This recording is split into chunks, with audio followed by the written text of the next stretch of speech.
Halo teman-teman, kita akan masuk ke topik 6 yang berjudul Rahasia Pertama, Tujuan 1 Menit. Ketika si anak muda tiba di ruangan Mr. Trenell, ia menemukan seorang pria berusia paruh baya tersenyum padanya. Sepertinya kamu telah menemui si bapak tua. Ia benar-benar orang yang mengagumkan, bukan? Sepertinya, kata si anak muda. Apakah ia menyarankan agar kamu menjadi seorang manajer 1 menit? Tentu saja, tidak benar bukan? Tanya si anak muda. Kamu sebaiknya mempercayainya. Saya sangat jarang bertemu dengannya. Maksudnya, Anda tidak pernah menerima bantuan darinya? Tanya si anak muda kebingungan. Sesungguhnya sangat jarang. Sekalipun ia memang meluangkan waktu dengan saya di awal tugas-tugas atau tanggung jawab baru, itulah saat ia melakukan penetapan tujuan 1 menit. Penetapan tujuan 1 menit? Apa artinya itu? Tanya si anak muda. Ia mengatakan pada saya bahwa ia adalah manajer 1 menit, namun ia tidak mengatakan apapun mengenai penetapan tujuan 1 menit. Itulah hal pertama dari 3 rahasia manajemen 1 menit, jawab Trenell. 3 rahasia? Tanya si anak muda ingin tahu lebih banyak lagi. Iya, kata Trenell. Penetapan tujuan 1 menit adalah hal pertama dan mendasar untuk manajemen 1 menit. Coba perhatikan. Di kebanyakan perusahaan, ketika kamu bertanya pada seseorang apa saja tugasnya, lalu kamu menanyakan hal yang sama pada atasannya, seringkali kamu akan menemukan 2 daftar yang berbeda. Kenyataannya, dalam beberapa perusahaan di mana saya pernah bekerja, kesamaan antara apa yang saya kira adalah pekerjaan saya dengan apa yang menurut atasan saya adalah tanggung jawab saya terjadi secara kebetulan. Setelah itu, saya biasanya mendapat masalah karena tidak melakukan sesuatu yang saya kira bukan tanggung jawab saya. Apakah itu pernah terjadi di sini? Tanya si anak muda. Tidak pernah, kata Trenell. Hal itu tidak pernah terjadi di sini.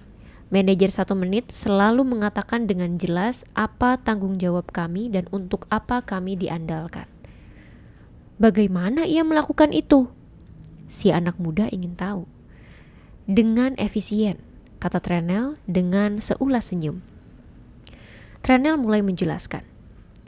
Sekali waktu ia mengatakan pada saya apa yang harus dilakukan atau apa yang kami sepakati harus dilakukan. Lalu setiap tujuan dicatat dalam 1 halaman saja. Manajer 1 menit merasa bahwa sebuah tujuan dan standar kinerjanya harus bisa dijelaskan dalam 250 kata atau kurang. Ia bersikeras agar semua orang bisa membacanya dalam waktu 1 menit. Ia memiliki salinannya dan menyimpan salinan itu sehingga segalanya jelas dan kami berdua bisa secara berkala memeriksa kemajuannya. Apakah Anda membuat pernyataan 1 halaman ini untuk setiap tujuan? Iya, jawab Trenell. Namun jika demikian, bukankah setiap orang akan membuat sangat banyak pernyataan 1 halaman semacam ini? Tidak, sesungguhnya tidak, kata Trenell bersikeras. Si bapak tua itu mempercayai peraturan penetapan tujuan 80-20. Artinya, 80% dari kinerja terbaikmu adalah hasil dari 20% tujuanmu. Jadi, kami hanya melakukan penetapan tujuan 1 menit pada 20% itu, yang adalah area-area penting tanggung jawab kami. Mungkin 3 atau 6 tujuan diantaranya. Tentu saja, jika ada proyek khusus yang harus diselesaikan, kami menetapkan tujuan 1 menit khusus. Menarik, kata si anak muda berkomentar. Sepertinya sekarang saya mulai tahu nilai penting dari penetapan tujuan 1 menit. Sebuah filosofi tidak ada kejutan. Semua orang tahu apa yang diharapkan sejak awal. Tepat sekali, kata Trenell mengangguk. Jadi, apakah penetapan tujuan 1 menit artinya hanya sebatas memahami apa saja tanggung jawab kita? Tanya si anak muda itu. Tidak. Ketika kami tahu apa saja yang harus kami lakukan, sang manajer itu akan selalu memastikan bahwa kami tahu apa yang dimaksudkan dengan kinerja yang baik. Dengan kata lain, standar kinerja kami jelas. Ia menunjukkan pada kami apa yang ia harapkan. Bagaimana ia melakukannya? Menunjukkan pada Anda apa yang ia harapkan? Tanya si anak muda. Akan saya beri sebuah contoh, kata Trenel. Salah satu dari tujuan 1 menit saya adalah kenali masalah dalam kinerja dan temukan solusi yang ketika diterapkan akan mengubah keadaan itu. Ketika pertama kalinya datang untuk bekerja di sini, saya menemukan masalah yang harus dipecahkan. Namun saya tidak tahu apa yang harus dilakukan. Jadi saya menelepon manajer 1 menit. Ketika ia mengangkat telepon, saya berkata, "Pak, saya punya masalah." Sebelum saya mengatakan hal lainnya, ia berkata, "Bagus, untuk itulah kamu ada di sini, memecahkan masalah itu." Lalu sang manajer itu tidak mengatakan sepatah kata pun lagi. Saya tidak tahu apa yang harus saya lakukan.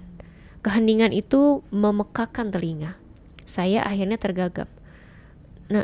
Namun saya tidak tahu bagaimana memecahkan masalah ini.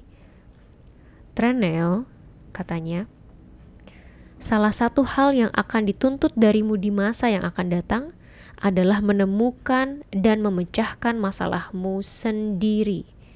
Namun karena kamu masih baru di sini, datanglah ke ruangan saya, kita akan membicarakannya ini. Ketika saya tiba di sana, sang manajer 1 menit berkata, "Ceritakan pada saya, Trenel. Ceritakan apa masalahmu, namun gunakan istilah perilaku." "Istilah perilaku?" kata saya mengulang. "Apa yang Anda maksudkan dengan istilah perilaku?" "Maksud saya," kata sang manajer menjelaskan, "adalah saya tidak mau mendengar sikap atau perasaan. Katakan pada saya apa yang terjadi dalam cara yang bisa diamati dan bisa diukur." Saya pun menjelaskan masalahnya sebisa mungkin. Ia berkata, "Bagus, Trenel. Sekarang katakan pada saya, dalam istilah perilaku, apa yang kamu inginkan agar terjadi." "Saya tidak tahu," kata saya. "Kalau begitu jangan membuang-buang waktu saya," bentaknya. Saya hanya terpaku dalam keterkejutan selama beberapa detik. Saya tidak tahu apa yang harus dilakukan. Untung saja ia memecahkan keheningan itu. "Jika kamu tidak bisa mengatakan pada saya apa yang kamu inginkan agar terjadi," katanya, "kamu tidak memiliki masalah.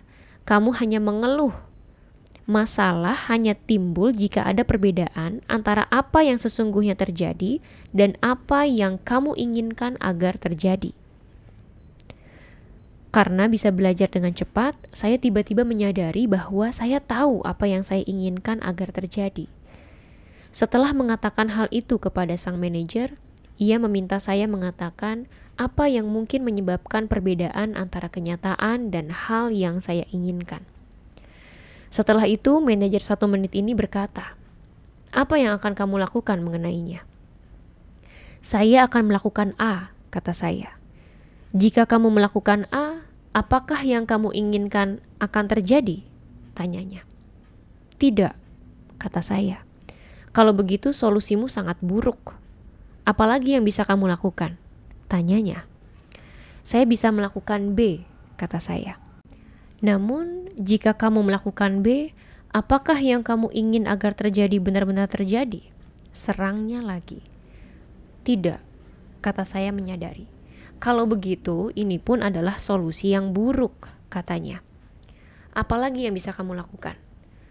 Saya memikirkannya selama beberapa menit dan berkata, "Saya bisa melakukan C, namun jika saya melakukan C, apa yang saya inginkan tidak akan terjadi. Jadi ini pun adalah solusi yang buruk. Iya bukan?" "Benar, kamu mulai memahaminya," kata sang manajer yang kemudian bertanya dengan senyum di wajahnya. "Apakah ada hal lain yang bisa kamu lakukan?" Mungkin saya bisa memadukan beberapa solusi," kata saya. "Hal itu bisa dicoba," Katanya menjawab, jika saya melakukan A minggu ini, B minggu depan, dan C 2 minggu lagi, masalah ini akan terpecahkan. Ini luar biasa. Terima kasih banyak, Anda telah memecahkan masalahnya untuk saya. Ia merasa gusar. Tidak, katanya memotong. Kamu memecahkannya sendiri. Saya hanya mengajukan pertanyaan padamu. Pertanyaan yang bisa kamu ajukan sendiri. Sekarang, keluar dari sini dan mulailah memecahkan masalahmu sendiri dengan waktumu sendiri, bukan dengan waktu saya. Tentu saja saya mengerti apa yang sudah ia lakukan. Ia menunjukkan pada saya cara untuk memecahkan masalah itu sehingga saya bisa melakukannya sendiri di masa yang akan datang.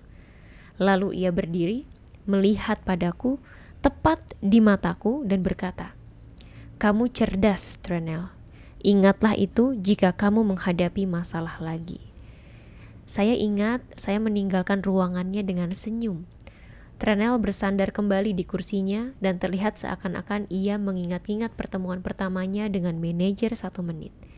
Jadi, anak muda itu mulai bicara memikirkan apa yang baru saja ia dengar. Ini adalah akhir dari topik 6, rahasia pertama, tujuan 1 menit. Selanjutnya kita akan masuk ke topik 7 tentang tujuan 1 menit, kesimpulan. Sampai jumpa di topik 7.